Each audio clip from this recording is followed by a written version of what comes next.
You're listening to the Mind Over Murder podcast. My name is Bill Thomas. I'm a writer, consulting producer, and now podcaster. I am now trying to use my experience as the brother of a murder victim to help other victims of violent crime. I'm working on a book on the unsolved Colonial Parkway Murders, and I'm the co-administrator of the Colonial Parkway Murders Facebook group together with Kristin Dilley. My name is Kristin Dilley. I'm a writer, a researcher, a teacher, and a victim's advocate, as well as the social media manager and co-administrator for the Colonial Parkway Murders Facebook page with my partner in crime, Bill Thomas.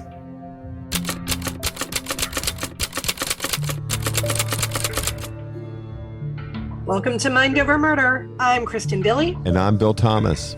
We are back with our second episode of Ask Us Anything, which is exactly what it sounds like. Yeah. We asked you for questions, and we said you could ask us anything, and you delivered. And they did, and thank you for that. You notice how nobody asked us for any recipe tips or nothing like that. What brand of motor oil should I be using? Nothing. Yeah. It's all pretty good stuff and true crime and that sort of genre. I'm hoping that next go around, we really will get, hey, what is your favorite restaurant? Or what's the best recipe for zucchini muffins or something like that? Because that would be fun. You can answer those questions better than I can. It's not like I'm a big recipe guy, although I enjoy. Oh, yeah, she's got great recipes. And she's a very talented chef. I'm very lucky on many levels.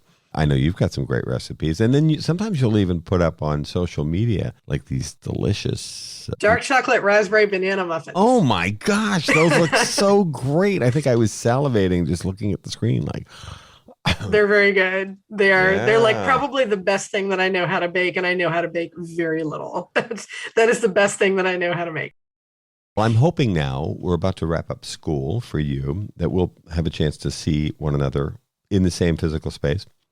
A bit more this summer, and perhaps if I make my way down to see you, I could maybe meet one of those muffins. Sure. It takes a little bit to get them precisely, but I think I've got the recipe perfected. Sounds good. Okay. Yep. So let's get into some Ask Us Anything questions. Yes. All right.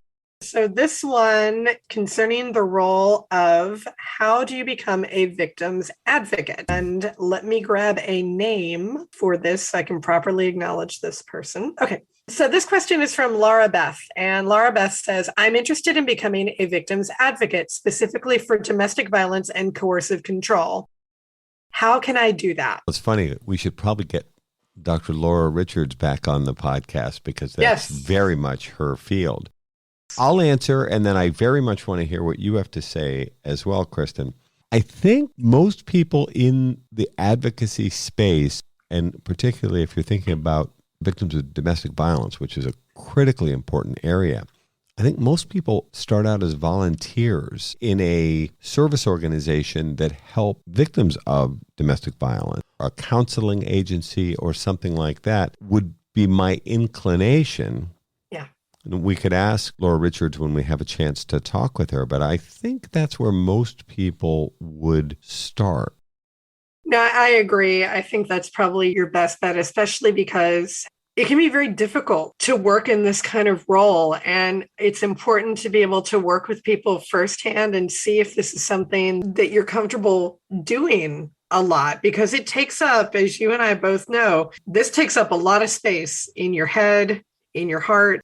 And it can get grim sometimes having to deal with these sorts of realities of crime and violence and everything else. So to make sure that you feel like you're really able to work with it, live with it, inhabit the space, I would say the best way to do it is actually get out there and do some volunteering and meet with people who you would be helping and see if this is the right fit for you, see if it really is a passion that you want to pursue. I think it's a very good answer. And I think it's a way to dip your toe in the water of helping in that field. Mm-hmm. And you and I both know a number of people that have worked as psychologists and psychiatrists and counselors.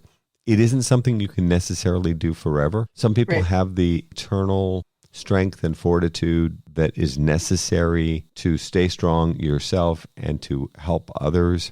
Some get into the field for a while and then step out. Sometimes for a few years, sometimes step away from it completely and become a chef or something. Yeah.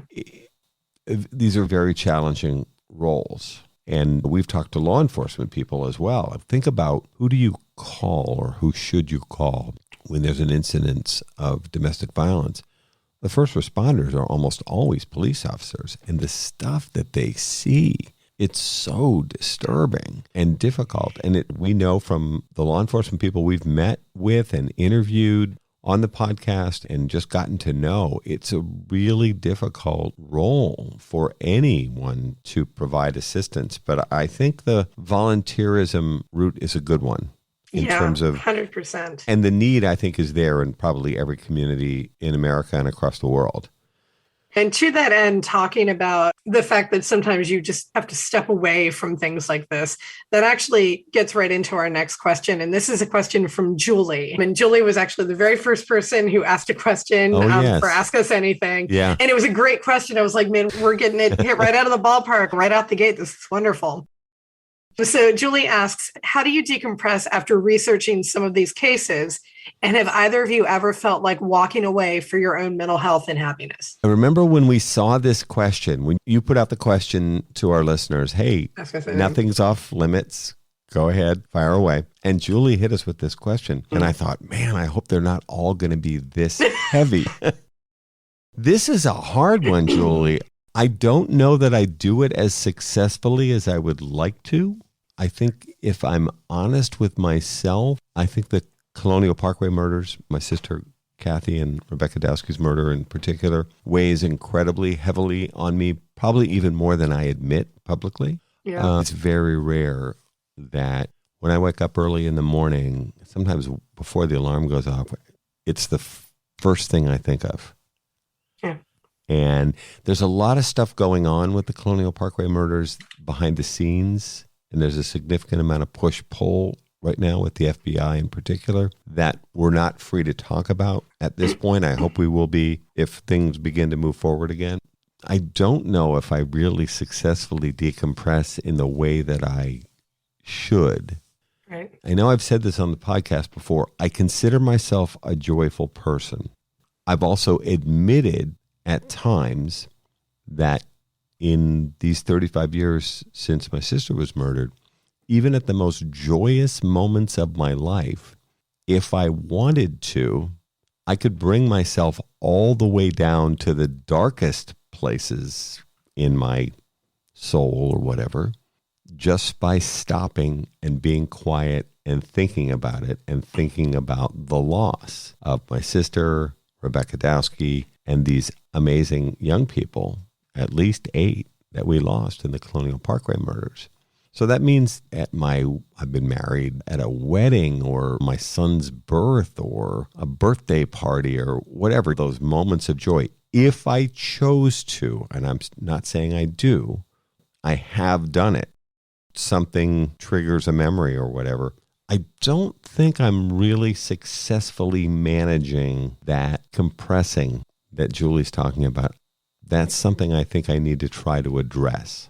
I can say that I'm involved. I'm not involved to the level that you are. I don't think of it every minute of every day, which I know it's always on your mind.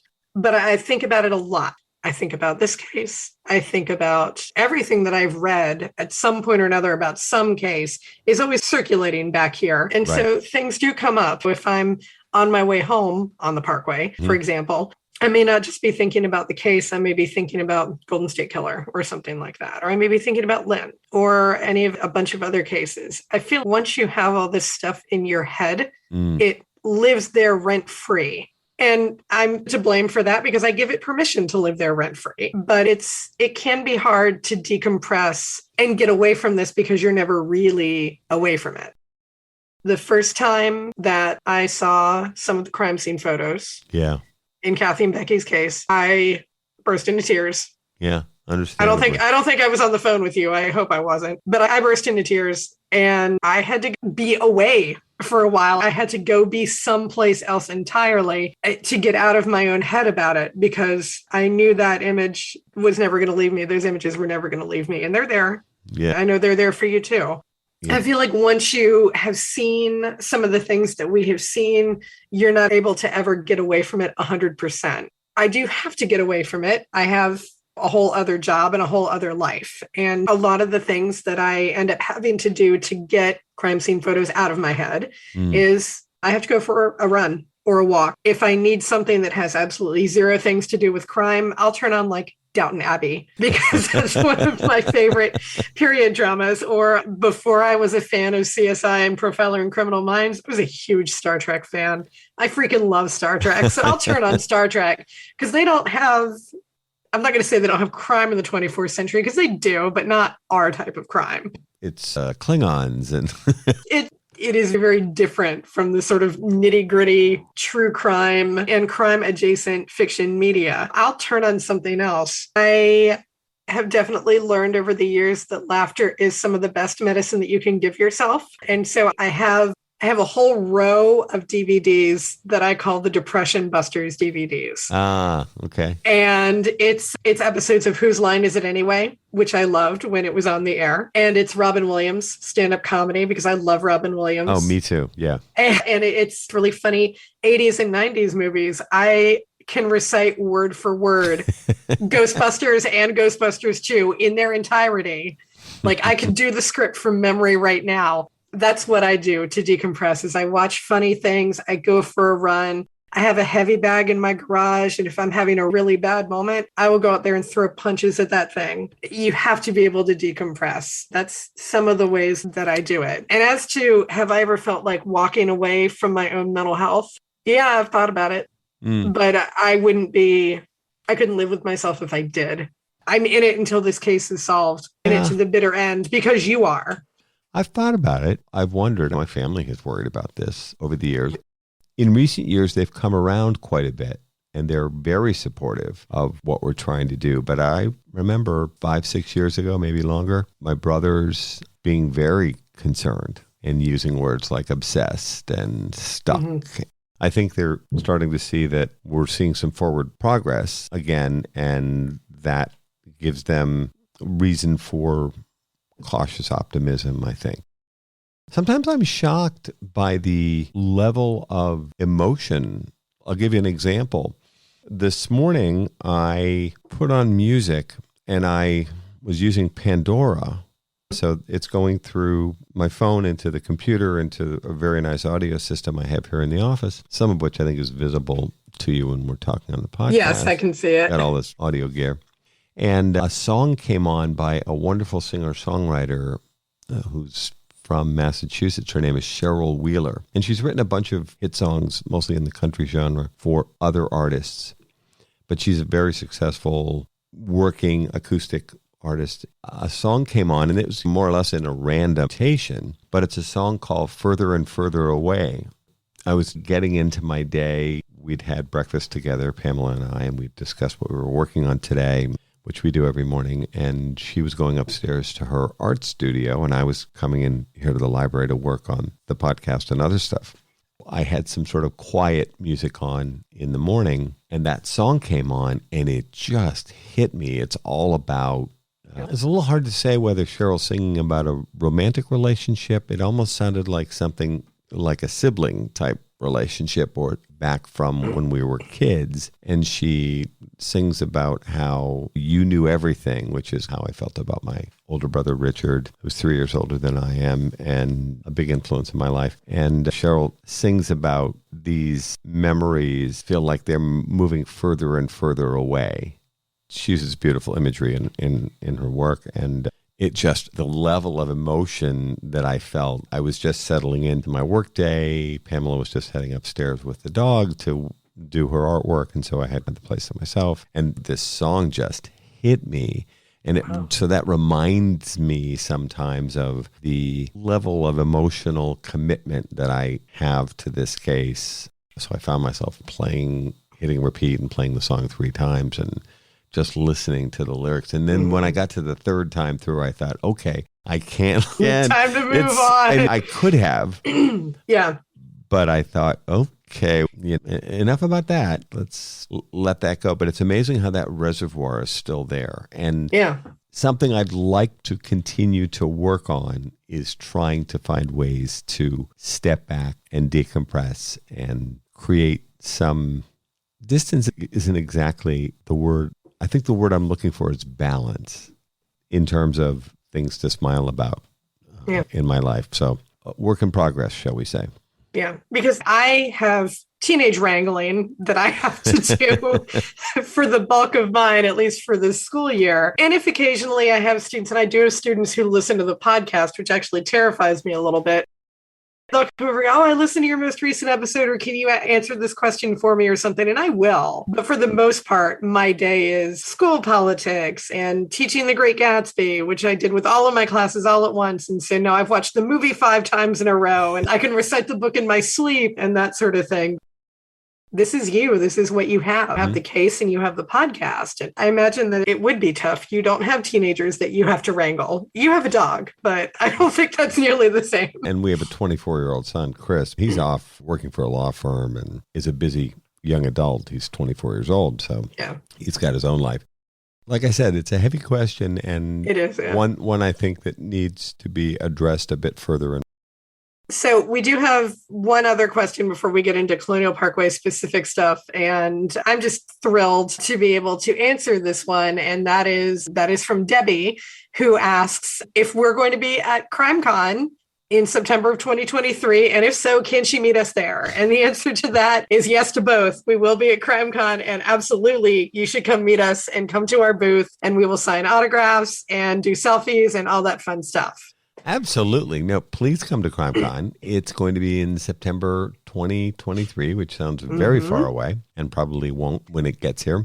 We're back in Orlando, which was originally supposed to be the host city for CrimeCon a couple of years ago, pre-COVID. It should be really fun. Orlando is obviously a place known for tourism and is an easy place to get to. CrimeCon this past May, June was incredible in Las Vegas, and I think CrimeCon in Orlando is going to be amazing.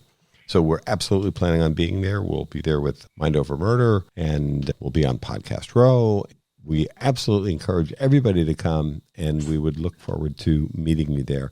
In the same way, Savannah Crime Expo in September 2022 would also be a great opportunity to say hello. And if there are other upcoming trips, we'll certainly let you know. We would love to meet you and say hi and hang out and all that kind of good stuff. Yeah, absolutely. So our next set of questions is from Robert, our loyal listener. These are fantastic questions. In fact, Bill and I were saying off air, there's one we can probably do a whole entire episode on, just all on its own. And I think that probably we should, because it's worth a lot of discussion. Yeah. But we're going to do as many of these multi-parters, because Robert asks us no simple questions, because we can get to within our time frame. And if we've got to keep going, then we'll just keep going for another episode. Okay. All right. Let's jump right in. Question 1 from Robert is, let's see, 1, 2, 3. It's 4 parts, C and D subhead. And so I'll ask it to you, you answer, I'll weigh in, and then we'll just go back and forth like that. Okay.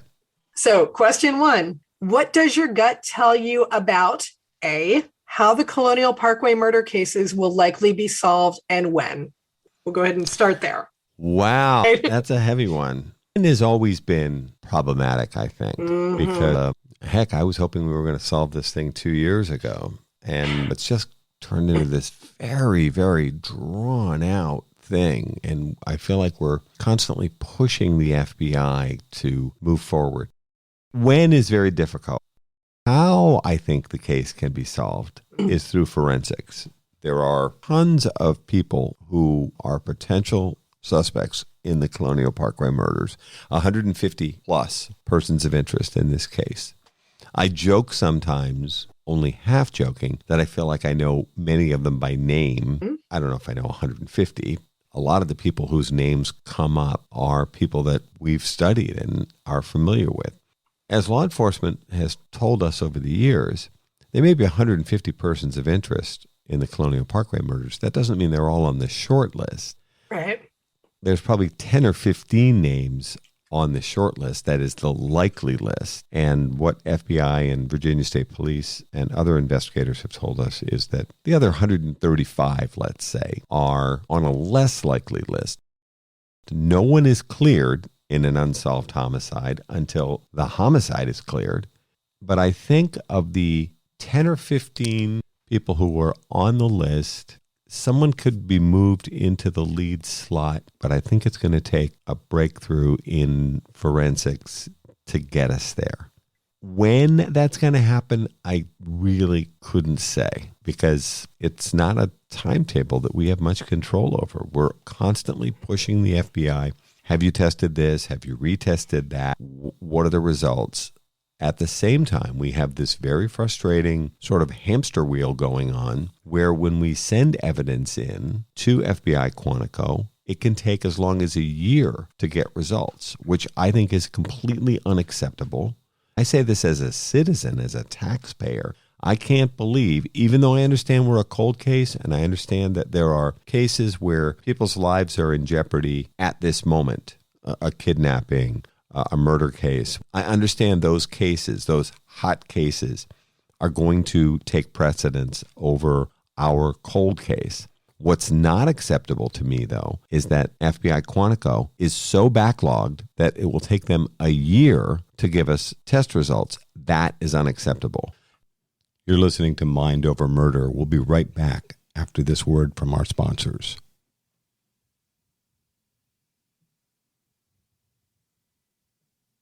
We're back here at Mind Over Murder. Private labs, interestingly, can turn things around in 6 to 12 weeks. So it takes 1 to 3 months. That, to me, is a reasonable turnaround for a busy lab. A year is not. We're pushing the FBI to shift more of the analysis work in the Colonial Parkway murders to outside labs. We're going to be trying to do the same thing with the Virginia State Police this year as well. We're just done waiting. We've been waiting for 35 years.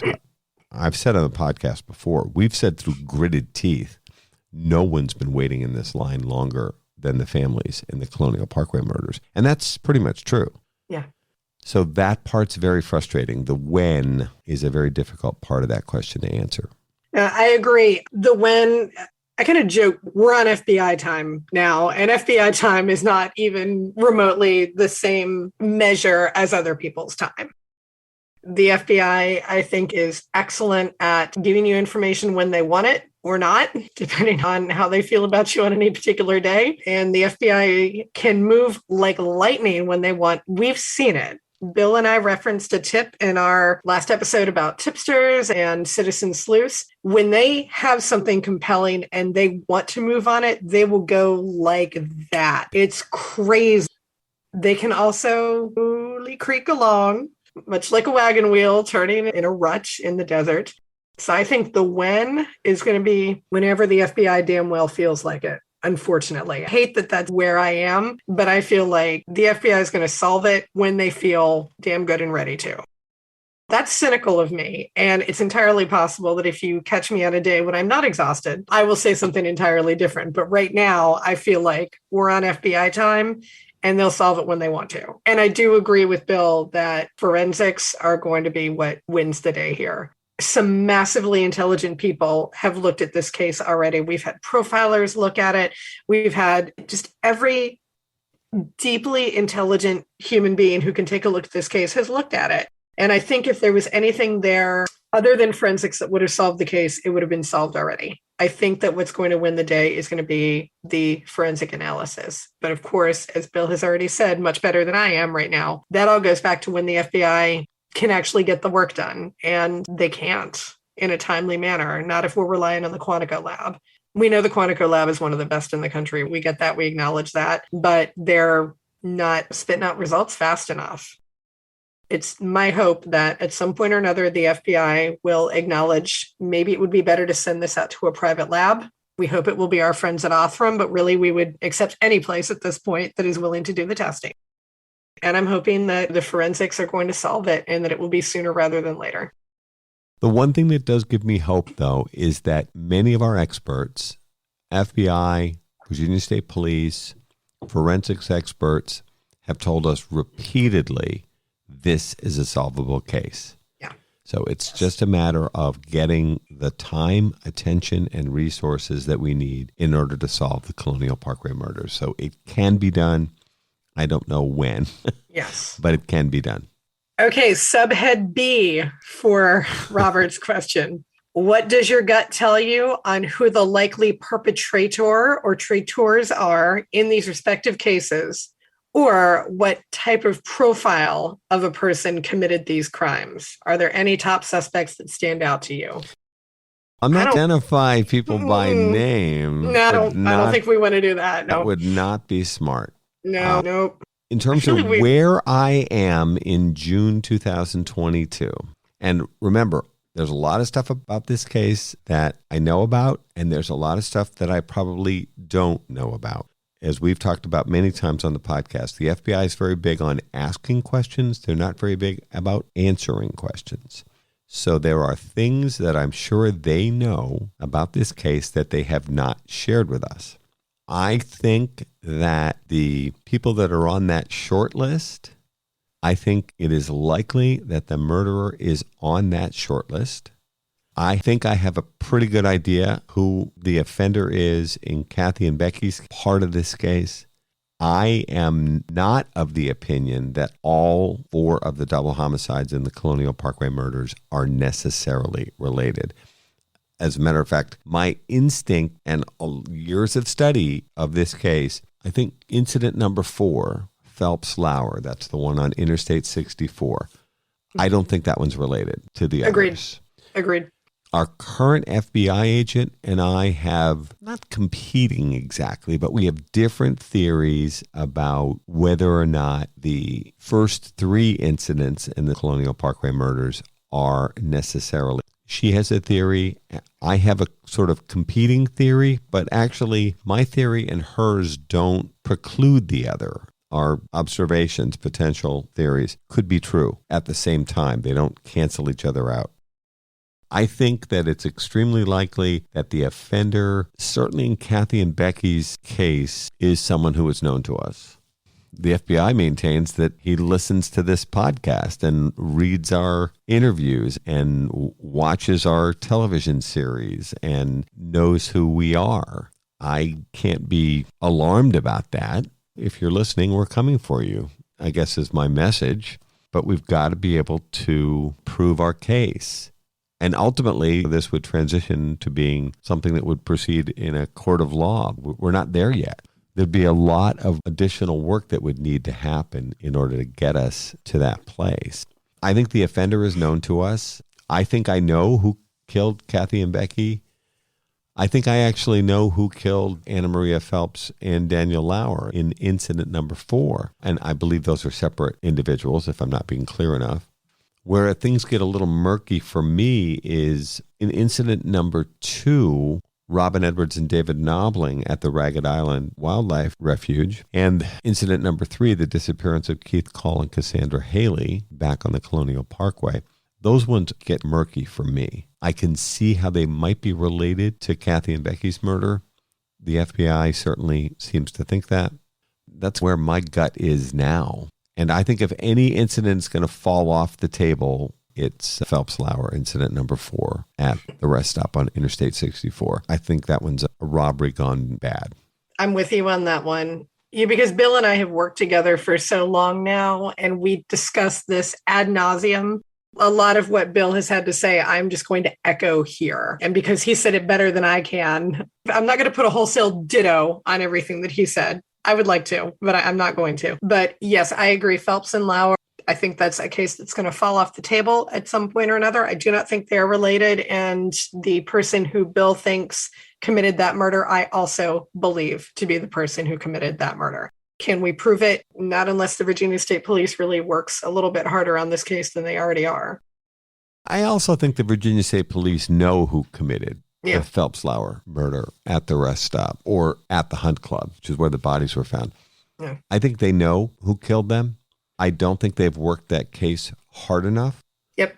I think they could have done a better job and can still do a better job identifying these suspects. Note the plural. Yeah. I'm very disappointed that they have not been able to put together a case in the Phelps Lauer incident, but I do not think it's related to the other Colonial Parkway murders. I could be completely wrong. I don't think I am. No, I think based on what we've seen, that it is the case that is least likely to be connected to the others. in the Colonial Parkway Murders cases. Let me put you on the spot for a second. Yeah. Do you think incident number 2, Edward Snobling at Ragged Island, and the disappearance of Keith Call and Cassandra Haley, incident number 3, do you think they're related to the Tomasztowski murder, which is the first incident? I do not believe that they are related to Kathy and Becky's murder. No, I believe that there is one individual in particular who you and I have talked about almost every day for the last year since his untimely demise. I believe that his linkage to Robin, David, Keith, and Sandy's families, I think that puts him quite firmly at the center of those 2 sets of disappearances/murders. I believe what you believe. I believe that we know who committed Kathy and Becky's murder. I do believe that he probably listens to this podcast, follows you, not me, because I don't make my profile public.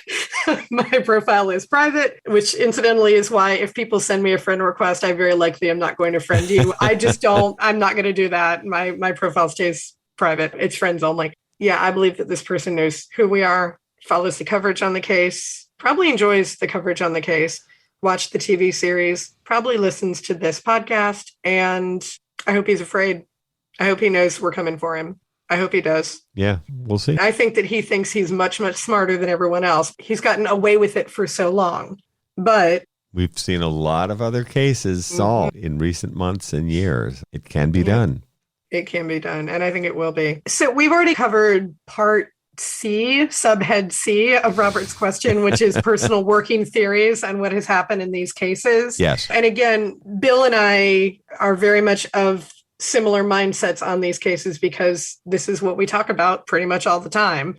We are both in agreement. Probably case number 4 is going to fall off the table at some point. Incidents 2 and 3 probably related. Incident 1 not, which does bring us to the final subhead of this question, which is, which case do you think is the closest to being solved first and why? I think if Virginia State Police moved forward aggressively with Phelps-Lauer, incident number 4 on Interstate 64, I think that one actually could be solved. Maybe not tomorrow, but it could be solved. But they'd have to put time, attention, and resources into that case. The FBI's theory, I believe, is that the first 3 incidents, Tomasztowski, Edward Snobling, and Call Haley, are all related, in which case, if they can catch a break in Tomasztowski, which is considered the most evidence-rich of the 4 incidents, that is the most evidence, the most forensic evidence available. I guess if the FBI's theory is right, then if we caught a break in Tomasztowski, then it's possible that Edward Snobling and Call Haley could follow suit. But it depends on whether their theory holds up. And then whether or not we can tie this offender back into these other incidents. I hope that doesn't sound like gobbledygook. I think if Virginia State Police moved forward aggressively, they could make significant strides in incident number 4. I think it's also possible that the murder of Brian Pettinger and Lorianne Powell, those independent events that we talked about, both of whom have a tie into Liberty Security, I think it's possible that those 2 incidents could also be solved as part of a wrap-up if we could just get some traction on some of this advanced forensic testing. Exactly. I am going to jump around a little bit here. So this is out of the order that Robert asked them in, but I think this actually is a natural. Robert asks, Bill, another very personal question that I ask with nothing but respect. If you had the chance to meet face-to-face with the perpetrator of your sister's murder, what would you say to him, them, and what type of questions would you ask, if any? Oh, man, that's a heavy question. He's saying, what would I ask? If you had a chance to meet with him, what would you say or what would you ask? The question that's always been on our minds, and I think some of the other families might feel the same way, none of this makes any sense, but I think we're struggling with something, which is we're trying to apply logic to an inherently illogical. It's possible that in some of the scenarios we've been talking about over the last few minutes, that some of these victims have never even met the offender. Who kills a total stranger? There's not much reason for it, it would appear. So I think why would be one of the questions. And if I could keep my anger in check, I would probably want to I probably have a ton of questions. If I was permitted to have this conversation with him, I would want to know why and how this all came about. Not that I'm ever going to get a satisfactory answer to this question, but I think I almost want to know, what's the point? Why have you done this? What were you thinking? Jim Clemente tells us that offenders kill because it meets the needs of the offender. Yeah. Now, in a murder or a murder series like we're talking about in the Colonial Parkway Murders, it seems that this individual, or these, they may be separate individuals, they're killing people to meet their needs. If you think about a murder, you're putting whatever your concerns are, your desires, so far ahead of this person whose eyes you're staring into that you're actually willing to end their life for whatever wish fulfillment is top of mind for you at that time and place. Now, I guess a lot of this depends on whether or not this individual has a prior relationship with some of our victims, which is definitely possible. Although I don't think, if the FBI theory holds up, I don't think he has a relationship with all of the victims. He may have a relationship with some of the victims. So there's just so many sort of multi-layered questions that I think I have. And as I said, it would be very difficult for me to keep my anger in check, I'm sure, because I don't think I'm necessarily, when I have that opportunity, and I'm sure that I will someday, I don't think the answers are going to be satisfying. So I'm not anticipating that. As I've said before, it isn't like solving the Colonial Parkway murders is going to mean that everything's perfect in my little corner of the world. We're going to get answers that we've been seeking for many years, but we're not necessarily going to be thrilled with those answers. Wow.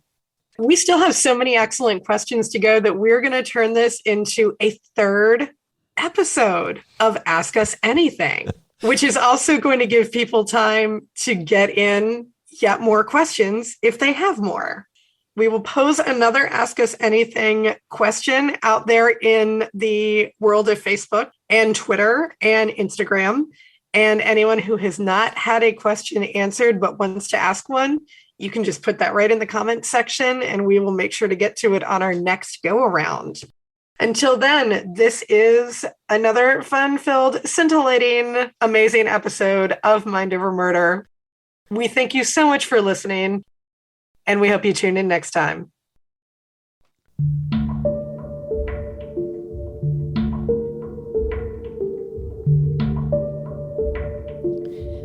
Mind Over Murder is a production of Absolute Zero and Another Dog Productions. Our executive producers are Bill Thomas and Kristin Dilley. Our logo art is by Pamela Arnois. Our theme music is by Kevin MacLeod. Mind Over Murder is distributed in partnership with Crawl Space Media. You can follow us on Facebook, Twitter, or Instagram. You can also follow our page on the Colonial Parkway Murders on Facebook. And finally, you can follow Bill Thomas on Twitter at BillThomas56. Thank you for listening to Mind Over Murder.